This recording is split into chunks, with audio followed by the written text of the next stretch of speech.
o defunto se levantou e pregou na igreja. Presta atenção nesse testemunho aqui que é muito forte. Eu, menino, num culto de domingo, nosso pastor lá no meio do mato dizendo: irmãos, terça-feira ninguém falte, porque nós vamos estar recebendo aqui na igreja um ex-defunto. Ex-defunto. Terça-feira a igreja entupiu de gente, no interior. Eu cheguei na igreja às 5 horas, sentei bem na ponta, falei: quero ver o defunto. Quando o pastor chegou na igreja com um defunto do lado dele, o homem está parecendo um defunto de verdade, era magro, alto, com a Bíblia aqui no peito, terno preto, gravatinha preta, camisa branca, calvo, meio de bigode. Ele entrou, quando ele foi entrando na igreja, foi dando uma coisa na gente. Eu, moleque, morria de medo de tudo, de assombração, dormia com a luz acesa. Quando eu vi o homem, eu falei: meu Deus, o defunto está andando dentro da igreja.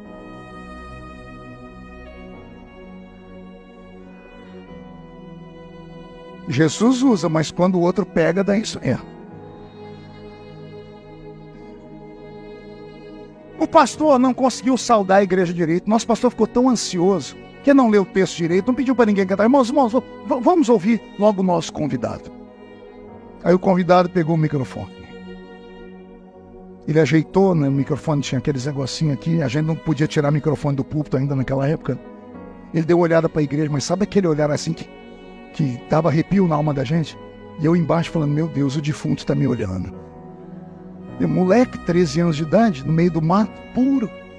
Aí aquele homem enfiou a mão no bolso, e tirou um papel todo amarelado, desdobrou e disse: isso aqui é o meu atestado de óbito.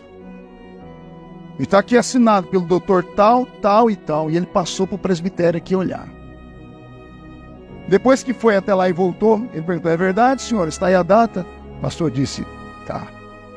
Ele enfiou a mão no outro bolso e tirou uma foto em preto e branco de um homem deitado num caixão, com algodão no ouvido. Ele falou: e essa foto sou eu. E depois eu vou explicar para vocês quem foi que tirou essa foto de um defunto. E ele passou a foto. A igreja entrou em transe. E ele disse: meu nome é João de Oliveira. Eu morri. Tinha um tumor na cabeça, estourou o tumor, eu morri. E fui para o céu. Quando eu cheguei na porta do céu, estava Jesus, sorrindo para mim, me deu um abraço, não falava nada e também não me deixava entrar. E ele disse, e eu falei: Senhor, aí é o céu? Ele disse: é. Posso entrar? O Senhor disse: não. Por que eu vou para o inferno? Não. E por que eu não posso entrar? Olha para o chão. Quando ele olhou para o chão, abriu um buraco, e o buraco deu dentro da casa dele. Uma casa de chão batido, um caixão na sala, no canto uma cadeira, uma senhora sentada na cadeira e 14 crianças ao redor. Ele disse: eu olhei e vi minha mulher, com meus 14 filhos. Abriu a porta e entrou o nosso pastor. Camisa amarrada até aqui, bengalinha e chapéu. O pastor entrou, cumprimentou os poucos irmãos que estavam na casa, olhou o defunto e foi falar com a minha mulher. Ele disse que quando chegou perto da mulher dele, a mulher dele disse assim: ô pastor, pede para Jesus devolver o João. Eu tenho 14 filhos para criar. Como é que eu vou fazer? Ora para Jesus trazer meu marido de volta. Ele disse que o pastor saiu de perto dela, chegou perto do caixão, ia começar o culto de velório, o pastor não deu conta, o pastor ajoelhou, pegou a mão do defunto e começou a orar: Jesus, traz o João de Oliveira de volta. 4 horas orando pelo defunto. Tempo suficiente para esparramar a notícia na cidade. E o repórter da cidade ficou sabendo que os crentes estavam orando por um defunto. E o repórter entrou lá dentro e tirou a foto do caixão. Daí a existência da foto. Ele disse que ficou olhando, olhava para Jesus, Jesus ficava olhando. De repente Jesus olhou para ele e disse assim: João, aquele que está orando lá embaixo chama-se João Colenda. Quem é assembleiano antigo sabe de quem eu estou falando. O pastor que fundou o Instituto Bíblico de Pindamonhangaba, parente da irmã Rebeca, esposa do pastor Samuel Câmara, de Belém. Pastor João Colenda, que orou pelo defunto chamado João de Oliveira. que depois que voltou dentre os mortos, escreveu um livro chamado Milênio, editado pela CPAD aqui no Rio de Janeiro. Milhares de crentes no Brasil ouviram esse testemunho e eu ouvi em loco.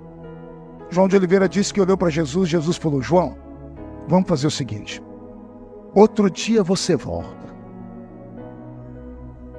E quando ele foi falar por que, ele disse que uma força puxou ele para trás, ele foi arrastado, ele disse que ele olhava e viu Jesus ficando pequenininho, ele: Jesus, por que eu não posso entrar aí? E o Senhor Jesus gritou com ele de longe assim: porque a oração de um justo.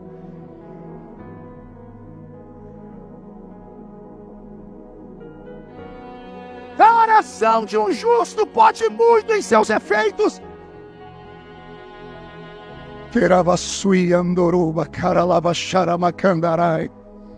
Eu não quero te encher de teologia nessa madrugada, mas eu quero despertar em você um dom, um talento que está à sua disposição. Entrar numa reunião pentecostal não é entrar em uma reunião do Rotary Club, do Lions Club ou da maçonaria. Entrar em uma reunião pentecostal é você entrar em um caminho onde você pode abrir a porta que te levará para uma outra dimensão. O culto começa na igreja, mas ele não termina na igreja, ele termina nas regiões celestiais.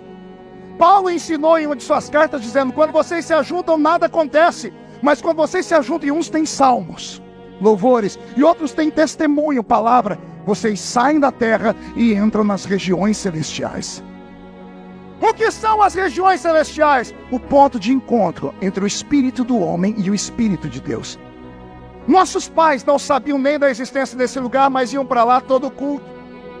Por isso que havia batismo com o Espírito Santo quando se cantava o hino 15 da harpa cristã. Eu sou de uma época que o pastor pegava o sininho e chacoalhava para a gente quietar, mas Jesus está batizando com o Espírito Santo. Agora não é hora disso. Mas é batismo, agora não é hora disso. Os pastores tinham que controlar o culto. Como Paulo fazia em Corinto: todos podem profetizar, mas cada um a seu tempo. Pense num lugar onde todos eram profetas, num lugar onde todos eram possuídos pelo Espírito Santo, num lugar onde todos transpiravam azeite. A Assembleia de Deus não cresceu no Brasil por causa de doutores de anel de formatura, por causa de políticos, não. A Assembleia de Deus cresceu no Brasil por causa de homens e mulheres que viviam mais lá do que aqui. Como eu prego desde criança, eu preguei em todos os estados brasileiros, em mais de 4.000 cidades. Eu nunca encontrei uma igreja como a igreja carioca. Vou falar de novo. Eu já preguei em quase 100 países do mundo. No Brasil, em mais de 4.000 municípios. Mas eu nunca encontrei crentes igual no Rio de Janeiro. Pelo menos de uma safra antiga. O Rio de Janeiro tinha cultos de revelação de manhã, de tarde, de noite. Cultos de consagração. Tem alguém que é dessa época aqui? Tem alguém aí? Pois bem, a maioria de vocês só estão aqui porque foi lá nesses lugares que Deus usou aquela criatura que não sabia ler nem escrever para te dizer: vou eu te tomar pela mão direita e vou caminhar com você pela terra.